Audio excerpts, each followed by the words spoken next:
એક તરફ ભારત પાકિસ્તાન યુદ્ધની જંગ છેડાઈ છે તો બીજી તરફ જે ભરૂચના સાંસદ મનસુખ વસાવા છે તેમણે ભાજપની અંદર જંગ છેડી છે। એક પોસ્ટ વાયરલ થઈ છે, સાહેબને ફરી એક વખત ક્યાંક પેટમાં દુખ્યું છે અને હવે ક્યાંક એવું લાગે છે કે ફરી એક વખત ભાજપની અંદર અંદરો અંદર જંગ છેડાય તેવું પણ સામે આવ્યું છે। કારણ કે જૂના કાર્યકર્તાઓને નવા કાર્યકર્તા પસંદ નથી, જૂના નેતાઓને નવા નેતાઓ પસંદ નથી, આવું આપણે અનેક વાર જોયું છે।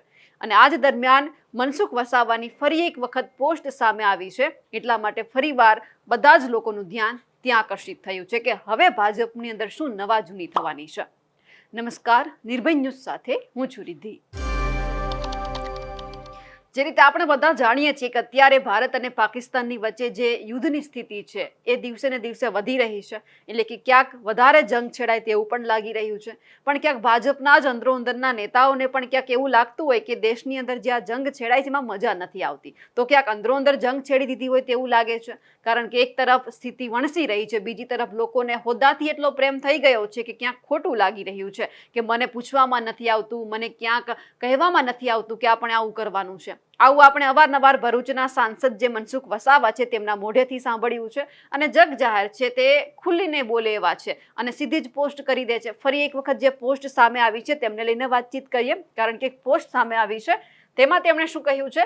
મનસુખ વસાવાની આ પોસ્ટ છે, ભરૂચ જિલ્લા ભાજપ પ્રમુખ પ્રકાશભાઈ મોદીએ તાલુકા ભાજપના હોદ્દેદારોની જે વરણી કરી છે એમાં મોટા ભાગના સ્થાનિક ધારાસભ્યશ્રીઓ તથા સાંસદ સભ્ય તરીકે મને વિશ્વાસમાં લીધો નથી।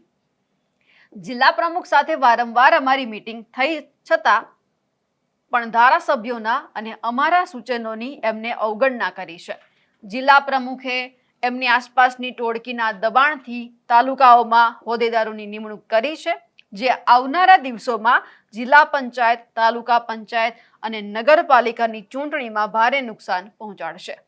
આવી પોસ્ટ મનસુખ વસાવાએ થોડા સમય પહેલા પણ કરી હતી, કારણ કે એમની પહેલાના જે પ્રમુખ હતા એમનાથી પણ એમને ક્યાંક નારાજગી હતી। હવે ફરી એક વખત એમની નારાજગી આવી છે। મનસુખ વસાવાનું કહેવું એવું છે કે જે તાલુકા ભાજપના હોદ્દેદારોની જે વરણી કરવામાં આવનાર હોય, એટલે કે એમણે જે કરી લીધી છે એમાં જેટલા પણ સ્થાનિક ધારાસભ્ય છે એમને કે હું તો સાંસદ છું, ચાલો ધારાસભ્યને ન પૂછે તો કંઈ નહીં, પણ એક સાંસદ તરીકેની મારી કંઈક જવાબદારી હોય છે તો મને તો પૂછવા જોઈએ ને। એટલે સાહેબને પૂછવામાં નથી આવ્યું એટલે ક્યાંક એમને ખોટું લાગી ગયું છે અને કહેવામાં આવ્યા છે કે મને તો વિશ્વાસમાં જ નથી લીધો।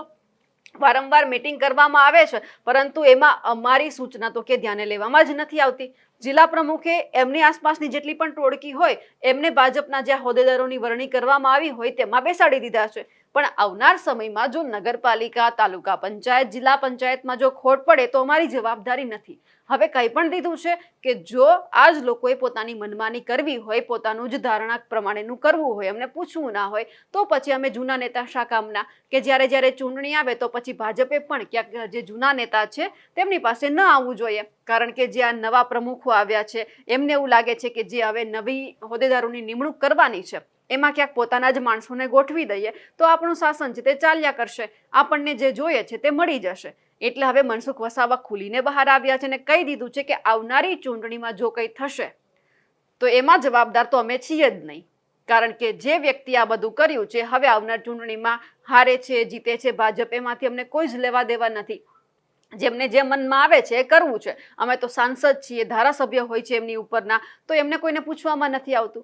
અવારનવાર આપણે આ જ રીતે સાંભળ્યું છે કે જે મનસુખ વસાવા છે પોતાના અધિકારીઓનો પણ આ જ રીતે ઉધડો લેતા હોય છે, પણ આ તો જગ જાહેર છે કે જ્યાંના જે પ્રમુખ છે તેમનાથી મનસુખ વસાવાને બનતું નથી, એટલે અવારનવાર એમને ટોણો મારી દેવામાં આવે છે, એમના ભ્રષ્ટાચાર છે તે ઉજાગર કરવામાં આવે છે। પણ હવે એ જોવાનું છે કે જે રીતે ભાજપની અંદર આ વોર છે તે ચાલી રહી છે કે હું મોટો તું નાનો, આ બધું જ અત્યારે ચાલી રહ્યું છે અને હજુ પણ એમાં એ લોકોને એવું લાગે છે કે અમે હોદ્દા ઉપર બેઠા છીએ તો અમને પૂછવામાં આવે, અમે મોટા છીએ, અમે જૂના નેતાઓ છીએ, જૂના કાર્યકર્તાઓ ભાજપના છીએ, તો અમને વધારે ખબર હોય છે જે નવા આવ્યા છે એમના કરતા। એટલા માટે ક્યાંક અને નવા કાર્યકર્તાઓને, નવા યુવાનોને એવું ખબર છે કે આ જૂનામાં કંઈ છે ને, જે આ જૂના છે એમને શું પૂછવું, એટલે આપણી રીતે જે ચાલે છે બધું ચલાવી દો। એટલે ક્યાંક પણ સાહેબને ખોટું લાગ્યું હોય। હવે એ જોવાનું છે કે મનસુખ વસાવા તો બહાર આવ્યા છે પણ આવા હજુ કેટલા ધારાસભ્ય છે એ બહાર આવશે, કારણ કે એમને પણ પૂછવામાં નહીં આવ્યું હોય. અંદરો અંદર બધા જ લોકોને જે ગમે છે એ લોકોને હોદ્દા ઉપર બેસાડી દે છે કે બીજા લોકોને પૂછવામાં આવતું નથી. એટલા માટે મનસુખ વસાવાએ હવે સ્પષ્ટ શબ્દોમાં કહી દીધું છે કે ભલે મને કહેવામાં ન આવ્યું હોય, પરંતુ જો આમની ખોટ છે તે ક્યાંક ને ક્યાંક જિલ્લા પંચાયત, તાલુકા પંચાયત, સામાન્ય ચૂંટણીમાં પણ પડવાની છે. તે પણ આપણે જોઈ લઈશું.